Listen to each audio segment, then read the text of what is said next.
Donc, le segment vert ou rouge pour terminer ce 100e épisode. Donc, comme à l'habitude, je vous donne une affirmation, vous répondez vert si vous êtes en accord, rouge en désaccord. Et commençons en parlant d'Edmonton, on en a parlé un peu plus tôt tantôt. Donc, allons-y comme suit. Leon Draisaitl ou Connor McDavid ne prolongera pas leur contrat à Edmonton. Édouard? Vert. Ah. Ouais. C'est top. À quelle année ils finissent déjà leur contrat?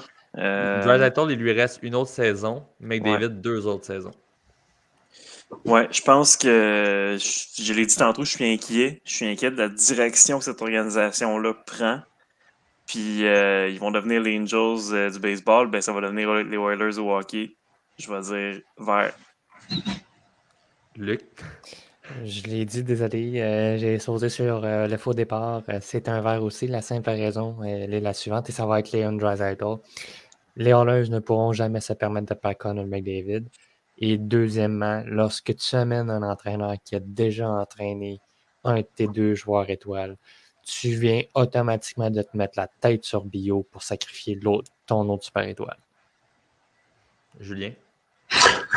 Je vais dire vert, puis c'est niaiseux parce que moi, je trouve que le meilleur des deux, c'est Draisaitl, toute zone et type de hockey confondu. Mais ouais, je vais dire vert. Premièrement, ils n'auront pas les moyens de se payer. Tu sais, ça va être quoi le prochain contrat de McDavid? 15? Draisaitl, il y a du rattrapage à faire, il va demander 13. Écoute, c'est impossible. C'est juste impossible. On le voit que ça ne fonctionne pas, ce système-là. Ben, si les DG précédents et actuels auraient mieux fait leur job, peut-être que ça aurait fonctionné, mais tu sais, quand tu donnes un 9,5 à Nurse, puis quand tu donnes un 5 millions à Campbell, puis toutes sortes de niaiseries, puis tu t'obstines à garder Evander Kane. Puis Evander Kane, il y a des points, là, mais combien il te coûte dans ton processus, dans sa personnalité? C'est ça le problème avec lui. On n'a jamais douté de son talent, on n'a jamais douté de sa capacité à faire des points. Mais malgré tous ces points-là, il se faisait barouetter d'une équipe à l'autre. Puis à Edmonton, c'est pas de points qu'on avait besoin. En tout cas, bref, je ne reviendrai pas sur ça, là, mais écoute, c'est des erreurs qui en finissent plus d'un DG à l'autre. Tu corriges une erreur, 2 erreurs, t'en fais 3 autres, puis c'est comme ça depuis 20 ans. C'est hallucinant, là, honnêtement, c'est catastrophique. Les directeurs généraux là, qui ont passé à Edmonton, là, c'est pas facile. Je vais aller avec vert aussi. Comme vous l'avez mentionné, ce ne sera pas possible pour eux de payer les deux probablement.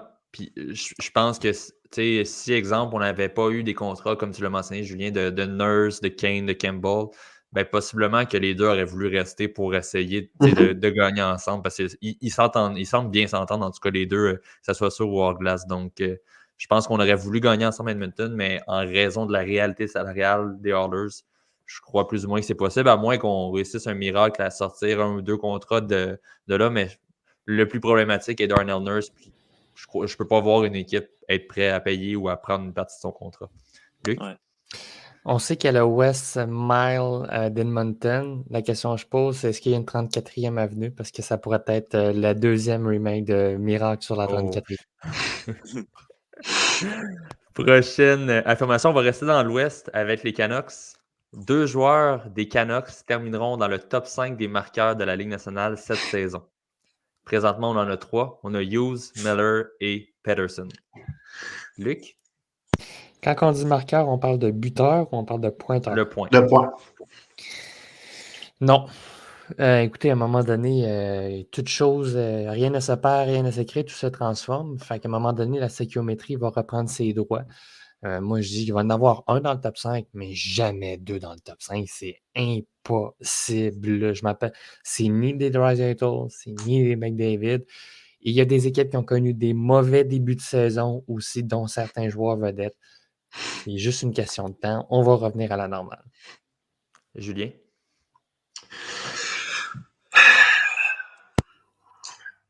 Top 5, ouais, je vais dire rouge. Je vais dire rouge, mais wow. C'est hallucinant. Honnêtement, moi tu sais, Pettersson, je peux le croire. Miller, il n'y a pas d'affaire là. Mais Quinn Hughes, là, honnêtement, là, ça n'a aucun sens. J'en viens pas, ce gars-là. Il s'est fait donner le C, là, puis il est parti. Là. Let's go. Là. C'était le Il y a bon des choix. joueurs, c'est ça qu'il faut. Ouais. Ça veut juste dire que c'était le bon choix.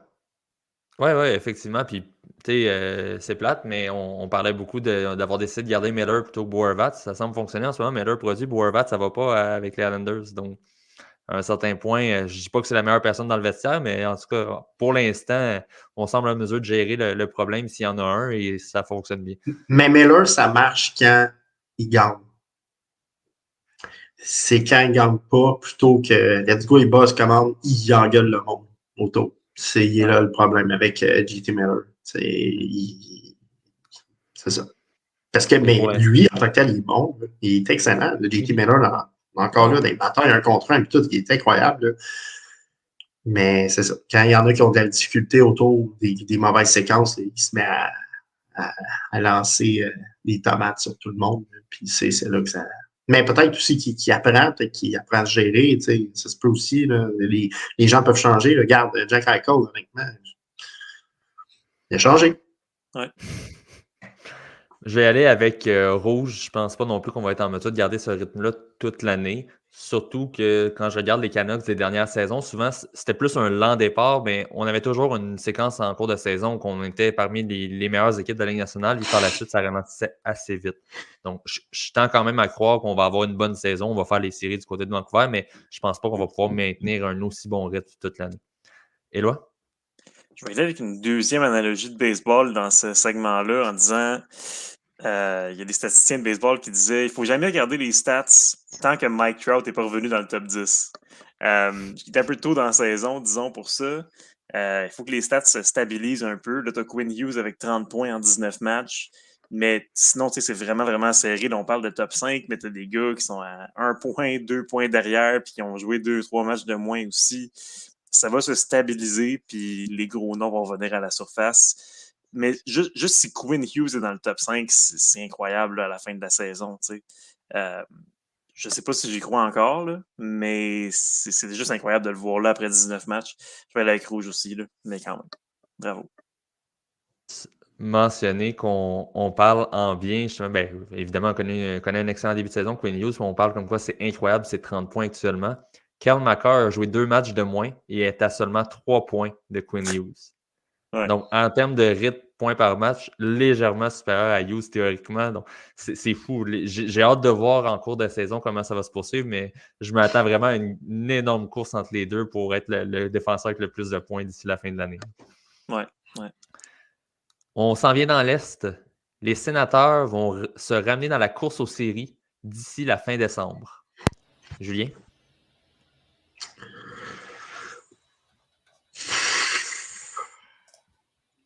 Je vais dire Rouge. Parce que pour moi, le top 3 est quand même bien installé. Puis Tampa vont retrouver Vasilevski. Voilà. Effectivement. Je vais y aller avec Rouge aussi. On a quand même, Éloi en avait parlé il y a 2-3 semaines, on a un important stretch de match qui s'en vient en raison du fait qu'on est allé en Europe. Ça ne sera pas nécessairement facile. Puis oui, il y a déjà un écart qui s'est créé. Puis je pense pas qu'on va être en mesure de rattraper toutes ces équipes-là. On va pouvoir peut-être se rapprocher un petit peu dans le classement, mais pas au point de dire qu'on va être dans la course aux séries. Donc, je pense que ça risque malheureusement d'être une autre année d'attente à Ottawa pour commencer à avoir un peu de positif. Éloi? Moi, je suis plus ou moins d'accord. Je pense que la métropolitaine, c'est un lent début de saison pour cette division-là en général. C'est très serré. Tu as Philadelphie, tu as Washington qui sont là, qui surprennent. Mais ça reste que tout est encore ouvert. Puis Ottawa, pour moi, ils ont un début de saison qui est assez impressionnant. Ils ont juste 15 matchs de jouer. Puis je ne serais pas surpris de les voir remonter la pente. Ils ont quand même une bonne attaque. On a parlé de Sanderson tantôt. S'ils peuvent juste stabiliser tout ça, avoir un bon travail du gardien de but, Korpisalo, pour moi, ils peuvent vraiment revenir dans la course. Là. Je sais que c'est un long stretch de match, mais ils pourraient avoir une bonne séquence qui s'en vient. J'y crois. Ils ont l'équipe pour le faire, par exemple. Ouais. Ils ont l'équipe. Luc? Moi, c'est un vert. C'est même pas une question. Autant Julien a dit Vasilevski, je vais dire Chabot aussi de mon côté. Chabot, ultimement, va revenir. Puis, en ce moment, la métropolitaine, le 4e house, il est à 20 points. Avec 2 matchs de plus joués que les Sénateurs. Donc, 2 victoires, les Sénateurs sont de retour devant les Hurricanes de la Caroline en termes de ratio de points. Fait que, même si la question, je dirais même, c'est les Sénateurs, est-ce qu'ils sont déjà dans la course aux séries? Moi, la réponse, c'est oui. Moi, je pense que déjà les Sénateurs sont dans cette course aux séries-là. Et je pense que la différence de l'an passé, un vétéran comme Tarasenko, qui n'arrive pas à la date limite des transactions, mais qui arrive dès le début de la saison, et avec le discours que Claude Giroux a fait avec la sortie, moi, je m'excuse, ça vient de donner, juste démontrer, dans cette chambre-là, il y a beaucoup plus de leadership qu'on peut laisser paraître sur la patinoire. Ouais, ben, ça, j'ai jamais été du leadership à Ottawa, par exemple, honnêtement. Là, Ketchuk, déjà, c'est un leader incroyable.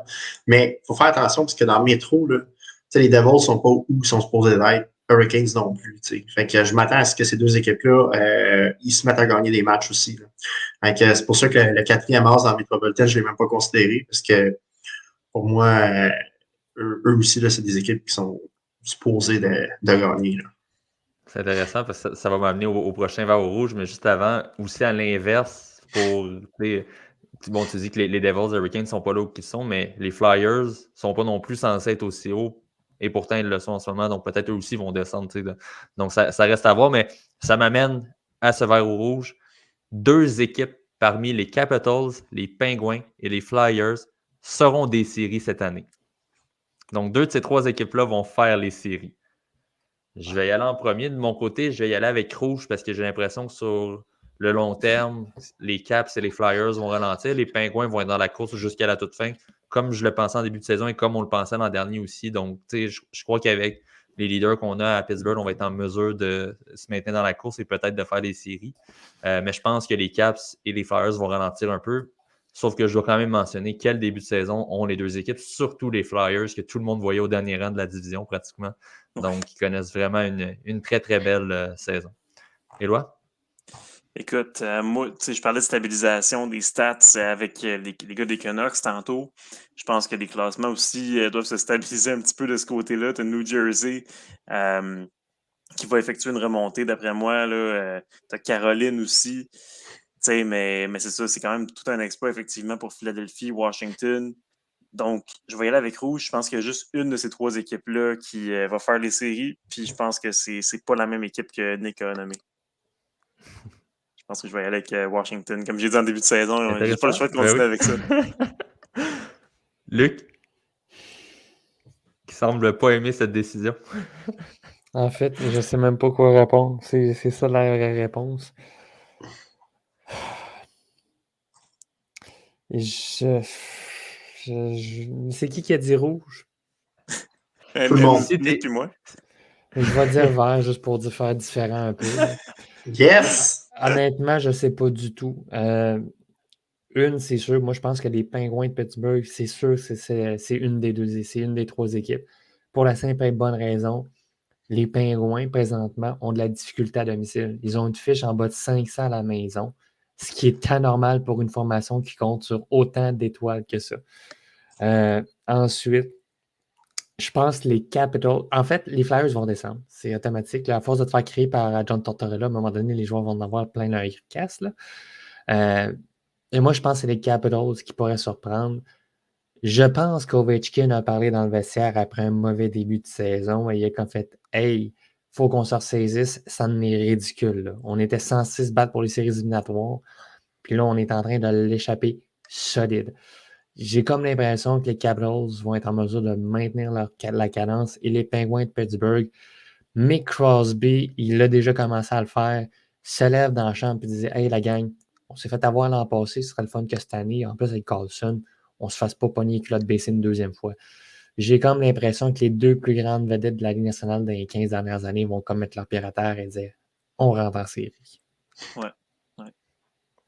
Ça sera à suivre. On passe dans mon équipe. Tu ne me l'as pas demandé. Ouais, c'est vrai. Vas-y, Julien, excuse-moi. Bon, je vais dire rouge. Mais moi, OK, moi, le Washington, je pense qu'ils ne font pas essayer. Mais Attends, je viens de voir une statistique hallucinante. Il faut absolument que je vous partage le moment. Charlie Lindgren en 5 départs, 4 victoires, 1 défaite, 940 de taux d'efficacité, moyenne de but alloué de 2. Vézina. Wow!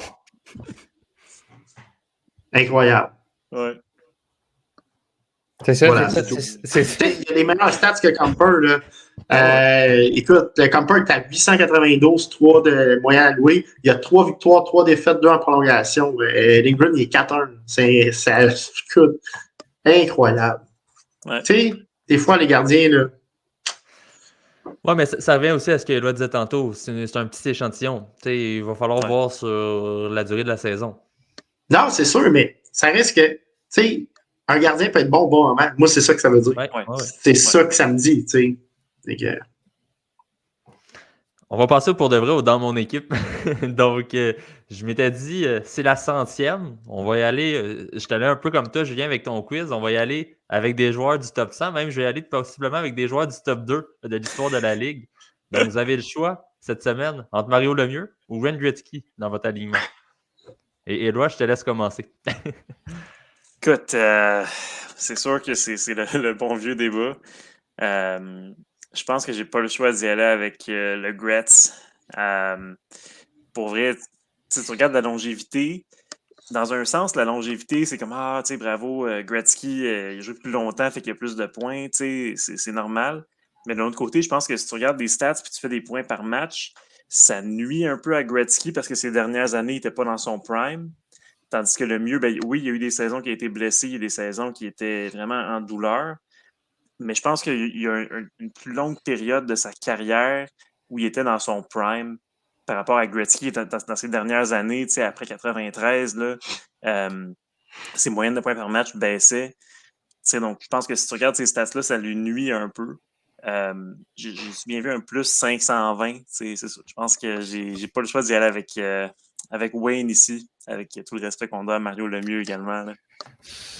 Luc, t'as pas l'air 100% d'accord. Ben, je suis pas d'accord avec cet argumentaire-là parce que Lemieux a joué avec des équipes de schnout à Pittsburgh. Là. Chose que Gretzky, aussitôt que l'équipe ne devenait pas bonne, il se faisait échanger. Là. Je comprends. Ça, c'est souvent quelque chose qu'on ne prend pas en considération avec Gretzky, c'est que nommez-moi une mauvaise équipe avec laquelle il a joué. Il n'y en a pas beaucoup comparativement aux saisons de Mario. Non, il y avait toujours un gars vraiment talentueux avec lui, puis un goon pour le protéger. Un goon, ouais. Puis le mieux, c'est pas pour rien qu'il a été blessé. Genre, c'était lui, plus, lui, il était le goon, puis je veux dire, il était gros. Puis il ne faut pas oublier aussi le cancer qu'il a eu, qu'il l'a privé de 3 saisons également. Ça a fait mal aussi à Lemieux parce que c'est des saisons de 115, 130 points faciles qui viennent de disparaître comme ça. Ils ont probablement plus. Ouais. Probablement plus, je me garde une petite gêne.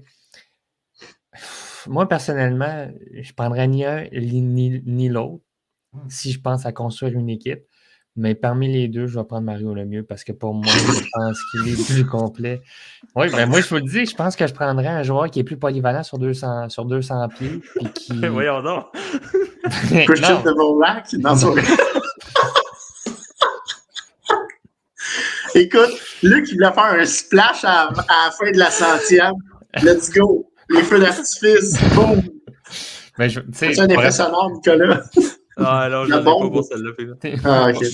Pour répondre à la question, ça va être Mario Lemieux. Là. Entre les deux, je pense que je prends Mario Lemieux.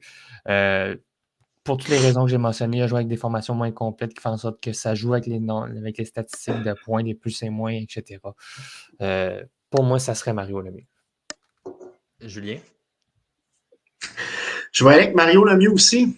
Je m'étais déjà fait cette analyse pendant des heures chez moi en regardant des statistiques.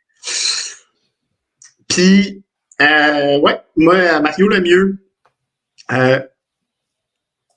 plus de buts, cancer, blessure, moins bonne équipe.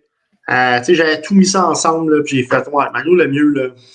Et Colin, s'il avait été mieux entouré, puis s'il n'avait pas eu son cancer, honnêtement, là, il aurait truculé Gretzky dans les statistiques. Donc, pas mis dans ton quiz. Ben, c'est pour ça que je me rattrape ici.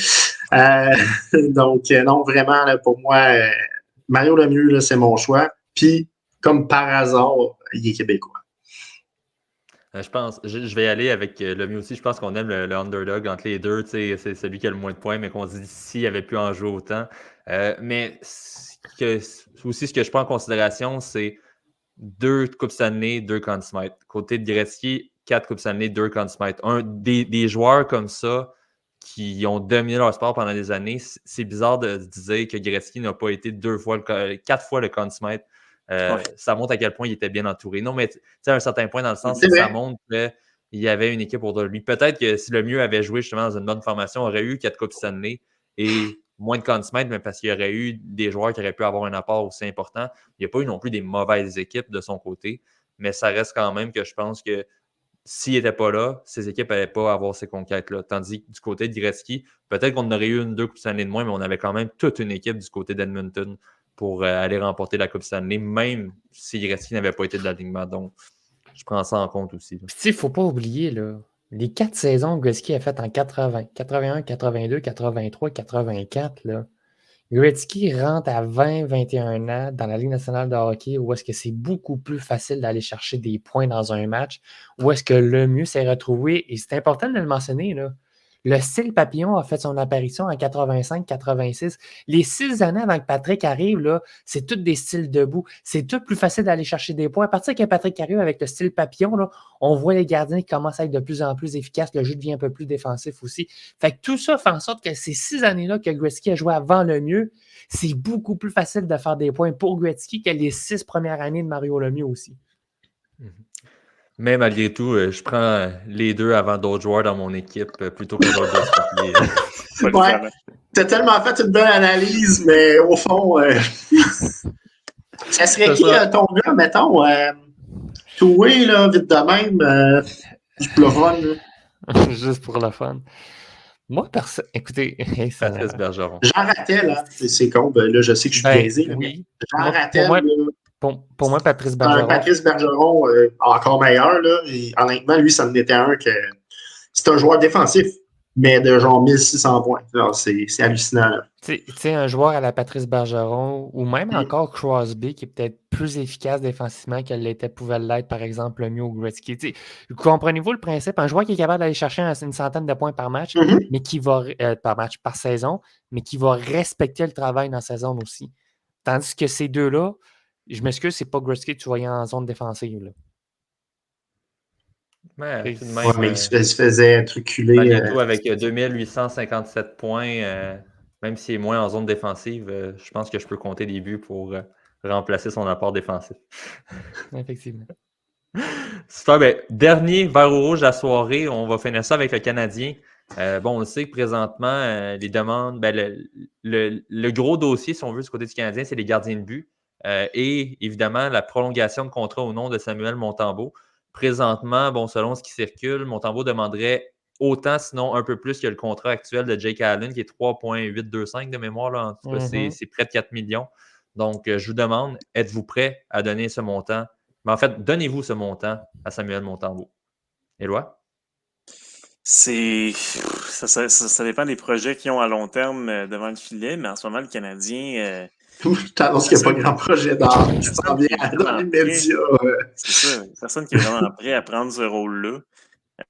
Montembeault, pour les 2-3 prochaines années à venir, ça serait de facto le numéro 1, le gardien numéro 1. Puis je pense qu'il mérite d'être payé, pas un salaire de numéro 1 élite, mais à tout le moins un salaire un petit peu supérieur à celui de Jake Allen, effectivement. Il souffre statistiquement derrière une équipe qui n'est pas extrêmement solide défensivement à tous les soirs. Donc oui, moi je pense qu'il mérite cette chance-là d'avoir une 50aine de matchs par année puis d'avoir un contrat qui va avec. Luc?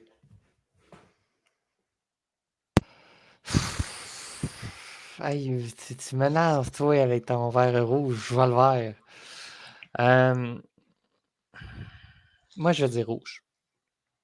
Tout simplement parce que gagner un championnat du monde avec des équipes C, c'est pas assez pour moi. Il n'y a pas assez de matchs dans la Ligue nationale de hockey. Il n'y a pas assez démontré la constance qui pouvait mériter au-dessus de 4 millions ou même 4 millions. il n'est pas assez employé pour mériter 4 millions. Je ne vois pas comment est-ce que Montembeault peut légitimement dire « Je veux 4 millions pour mon prochain contrat ». Il n'y a pas les chiffres à 4 millions. Jake Allen a joué des plus gros matchs que Samuel Montembeault en termes d'opposants. Montembeault a pu s'élever quand il n'y avait pas nécessairement la pression non plus, si on se fie à l'an passé, où l'équipe était déjà éliminée aussi. Tous ces facteurs-là font en sorte que je ne peux pas donner 4 millions à Samuel Montembeault. De un, ça vient scraper ma hiérarchie salariale devant le filet. Et de deux, je ne peux avoir de garantie que le gardien que je donne 4 millions va être en mesure de me sortir des bonnes performances. C'est aussi simple que ça. Julien? Ouais, ça dépend du terme. Moi, c'est là que ça me bug un peu. Parce que, tu sais, mettons, on sait que le Canadien, là, cet été, va avoir genre 20 millions de lots avec pas bien de signatures. Là, je pense que c'était 22, 23, là, si mettons, on met Carey Price sa réserve. Fait que, tu sais, mettons, tu vas aller chercher un joueur d'impact pour rajouter à ton équipe, parce qu'il faut continuer à bâtir. Que tu re-signes tes joueurs, puis c'est pas des gros contrats qui restent, à part celui de Goulet peut-être. L'année prochaine, tu as de la place. Puis dans 2 ans aussi. Parce que dans 2 ans, Allen, ça sort. Tu viens d'avoir 3,8 qui viennent de sortir de la masse. Fait que, tu sais, pour moi, on a les moyens pour les 2-3 prochaines années. Mais là, le problème, c'est que si on signe, mettons, 5-6 ans, puis que finalement, il ne devient pas ce qu'on voulait qu'il devienne, puis que là, on commence à devenir compétitif, bien là, ce 4 millions-là va nous faire mal quand on va être rendu à côté le plafond parce qu'on veut une équipe qui gagne à chaque année. Parce que comme Luc a dit, il n'a pas démontré une valeur de 4 millions. On peut penser qu'il vaut, c'est comme un guess, mais ça pourrait pour complètement scraper ce que tu es en train de bâtir au niveau de ton cap, là, pas à la hauteur de ce qu'Edmonton ont fait, là, parce qu'on s'entend 4 millions. Je prends Montembeault avant Campbell, puis Campbell, c'est 5x5 à un âge plus élevé, puis ils ont fait d'autres conneries aussi. À date, les Canadiens n'ont pas trop fait de conneries au niveau des contrats. Là. Mais ça reste que, tu sais, à un moment donné, quand il va falloir que tu signes Dak, quand il va falloir que tu signes Newhook, quand tu vas avoir d'autres jeunes qui vont arriver. Tu sais, là, c'est comme, c'était 4 millions-là pour, mettons, qui est à 905. 8, 9, 10. Quand tu es rendu à gagner, quand il y a une meilleure équipe devant lui, il n'est pas capable d'avoir plus que 910, 11, ça va être limite pour la Coupe Stanley. À 4 millions, je trouve ça comme moyen. Fait que, en même temps, dans 1 an, si Jake Allen s'en va, c'est qui gagne? C'est qui notre premier, c'est qui notre 2? À moins de signer quelqu'un qui va probablement faire surpayer, un peu comme Montembeault. Fait que là, je me dis, on est aussi bien de la garder parce qu'on l'a là. Ben, il n'y a personne. Il y a peut-être Primo. Fine, OK. Primo, c'est ton gars. Parfait. Tu sais, mettons, là, on échange Montembeault, puis Primo, il reste. OK? Mettons. Parce qu'on ne veut pas lui donner 4 millions. Ben, Jake Allen, dans 1 an, il s'en va. Puis là, tu es pogné juste avec Primo dans 2 ans. Puis c'est lui, là. Tu sais, c'est tout ça qui rend la décision très complexe. Mais je vais dire, parce qu'il faut que je réponde, vu qu'on n'a pas parlé de terme, je vais dire vert. Luc, donc, on parle de 2-3 ans. Julien, il y a quelque chose qui ne marche pas dans ton analyse. Si Montembeault s'en va, Jake Allen reste. Si Jake Allen il y a 33 ans, Montembeault reste. Oui, mais justement, écoute. Il va être 34 ou 35 à la fin de son contrat. Là. C'est plate que Julien, que Nicolas n'ait pas le bruitage de bon, parce que je vais en larguer un autre. Parce que moi, j'aurais été prêt à signer un contrat de 2 ans à Marc-André Fleury pour qu'il termine sa carrière à Montréal, chose qu'il aurait toujours voulu faire. Ah oui, ça, oui, ben oui. Bon. Fait que, pour moi, personnellement, garder Jake Allen à 35 ans, 2 autres années à 37, un petit peu moins cher qu'à 3,8, j'ai aucun problème avec ça. Oui. C'est pour ça que je te dis que si tu perds à Montembeault, c'est parce que ça veut dire que soit Fleury vient ou Jake Allen reste. Ben non, mais tu peux garder. Moi, j'ai pas de problème à garder Primo Allen l'année prochaine. Mettons là, que c'est ça. Mettons que les Oilers veulent absolument Montembeault. Ils offrent de quoi de super et de fun, un bon package deal qui va nous aider dans les médias, dans le futur. Pas de problème. Mais après cette année-là, après l'année prochaine, Primo va être prêt à prendre la pole? Puis ça va être qui le gardien numéro 2? C'est sûr que tu peux toujours en signer un comme sur le marché des joueurs autonomes, mais De toute façon, aujourd'hui, il ne faut plus que tu regardes un gardien numéro 1. Il faut que tu regardes le gardien, peux-tu me garder 45-50 matchs? Si peut C'est ça. jouer 45 matchs, parfait. La question qu'il faut se poser, c'est est-ce que Jake Allen, à 35-36 ans, va être en mesure de me garder 35 matchs ou 40 matchs?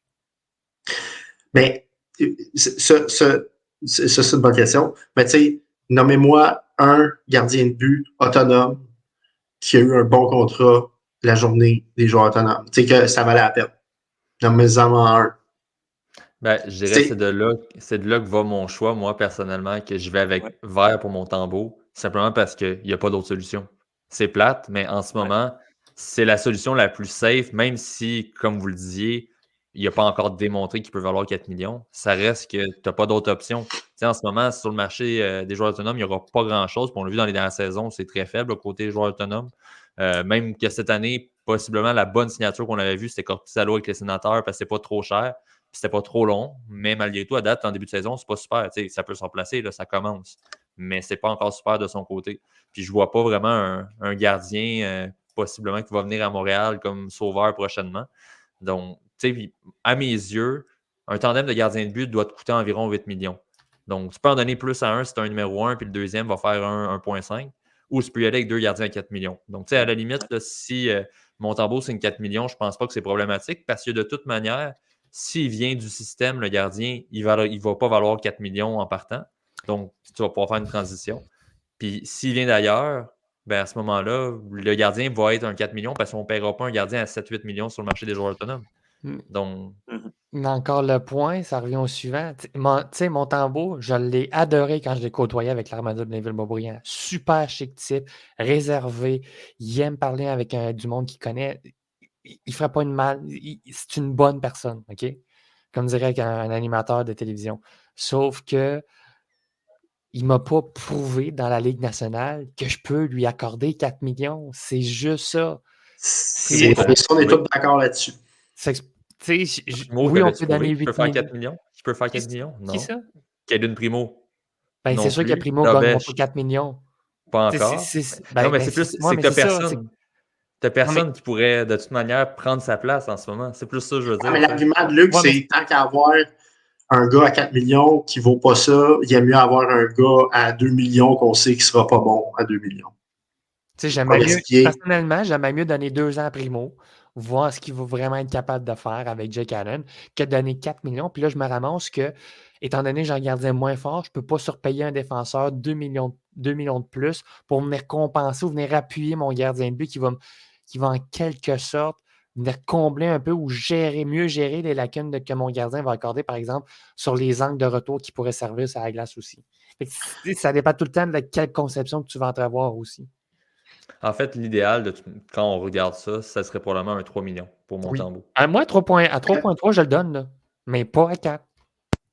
Ouais, 3 fois 3. Ouais. Et comme tu disais, Julien, ça dépend aussi du terme, parce que si tu me dis que c'est pour 2 ans, un 4 x 2, j'ai pas de problème. Ça fera pas mal. Non, quand l'équipe va être rendue haute, ça fera pas mal. Puis bien mal pris, tu leur passes en échange, tu gardes la moitié pour la dernière année. Puis bon. Mais on revient au débat, en fait, c'est la question. Quel gardien en ce moment de ces trois-là a le plus de valeur pour une équipe comme Edmonton, pour une équipe qui cherche un gardien de but? C'est probablement Montembeault. À cause de son salaire actuel.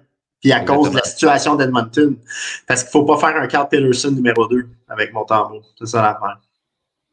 Effectivement. Sur ces